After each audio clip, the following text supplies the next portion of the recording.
आता या माझा एक डायलॉग आहे कसं, आता मी एक पिक्चर बघितला आहे. मी प्रत्येक निवडणुकीमध्ये सांगतोय सर्व एक होऊन लढणार आहेत. हे चित्र तुम्हाला अजून सुद्धा दिसत. जेव्हा लोक सोबत येत नाही तेव्हा ही परिस्थिती होती. आणि ह्या निवडणुकीमध्ये सुद्धा हे सर्व एकत्र येऊन लढणार. पण मला भीती नाही. माझ्या आई बहिणींचा आशीर्वाद माझ्या सोबत आहे.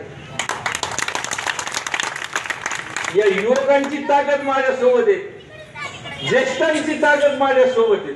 त्याच्यामुळे पुष्पा पिक्चर एखादे कोणी लई दिवसानंतर पिक्चर बघितला मी. मला वेळच नव्हता. मी त्या दिवशी औरंगाबादला गेलो होते का कामाने, थोडस वेळ होता तर म्हणलं पिक्चर बघितला. त्या पिक्चर मध्ये डायलॉग होता, झुकेगा नाही. एवढी मोठी निवडणूक आपण पार पडली, नगरपालिकेची निवडणूक. मला आशीर्वाद तुम्ही त्या निवडणुकीत